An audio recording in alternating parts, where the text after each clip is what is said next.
আসসালামু আলাইকুম প্রিয় খামারি ভাই বোনেরা, আশা করছি আপনারা সকলেই ভালো আছেন। তো সকাল সকাল গরুর খামারে কাজ শেষ করে এখন চলে আসছি বাজারে দুধ বিক্রি করার জন্য। তো আলহামদুলিল্লাহ দুধ প্রায় বিক্রি শেষে এখন বাসায় চলে যাব। আবার অনেকে জিজ্ঞেস করতে পারেন যে আপনাদের এলাকায় দুধ কত করে যাচ্ছে। আসলে আমাদের এলাকায় 80 থেকে 100 টাকা করে যাচ্ছে। আমি 100 টাকা করে বিক্রি করেছি। তো অনেকে 80 থেকে 80 টাকা বিক্রি করেছে, আবার 90 টাকা বিক্রি করেছে। তো এখন চলে আসছি ঘাসের জমিতে ঘাস কাটার জন্য, প্রায় ঘাস কাটা শেষ। আর বাকিটুকু ভিডিও করতে পারি নাই, কাজের চাপ ছিল, এই জন্য ভিডিও করতে পারি নাই। আর অনেকেই বলতে পারেন শাহিদুল ভাই, আজকে আপনি হাতে ঘাস কাটছেন। আসলে আমার মেশিনটা একটু সমস্যা, এই জন্য আজকে লোক নিয়েছি, একজন লোক নিয়েছি, উনি ঘাস কাটছে, আমি এখন পূজা লাগিয়ে দিতে চলে আসলাম। আমাদের শীত মৌসুমে অনেক ঘাসের সংকট ছিল, প্রায় 60,000 টাকার উপর খড় খাওয়াইছি। আর আমি যে ঘাসটা চাষ করি এটা হচ্ছে হোয়াইট জার্মান ঘাস, এটা বর্ষাতেও হয় আবার সুদিনেও হয়, মানে পানিতেও হয় শুকনাতেও হয়। আর বর্তমানে ঘাস আলহামদুলিল্লাহ অনেক পরিমাণ বাড়তেছে, ফলাফলও ভালো হচ্ছে, এখন আর ঘাসের কোনো সমস্যা নাই।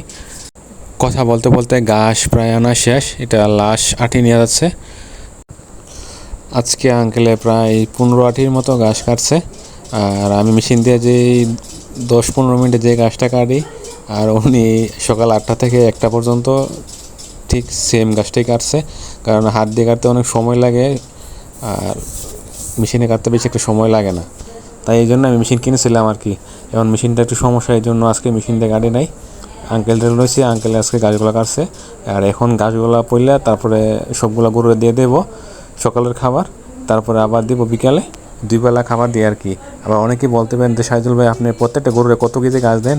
আসলে আমি পরিমাণ মতো মাইপা দিই না, আমার গরু যতটুকু পরিমাণ ও রুচি হয় খাওয়ার জন্য আমি ততটুকু দিই, ওর ইচ্ছা অনুযায়ী আমি দিই। যতক্ষণ পর্যন্ত পেট না ভরবো ততক্ষণ পর্যন্ত আমি খাওয়াই ঘাস। কারণ বর্তমানে আমার ঘাসের খুব ভালো ফলাফল হচ্ছে, এখন ঘাসের কোনো সংকট নাই। অনেক যত পরিমাণ খাইতে পারে ততটুকু পর্যন্তই খাওয়াবো ইনশাল্লাহ। আলহামদুলিল্লাহ ঘাস কাটা প্রায় শেষ, এখন চলে আসছি গরুর পানি খাওয়ানোর জন্য।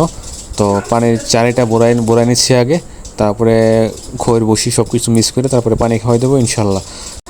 তো সবাই ভালো থাকবেন, সুস্থ থাকবেন। আসসালামু আলাইকুম ওয়া রাহমাতুল্লাহি ওয়া বারাকাতুহু।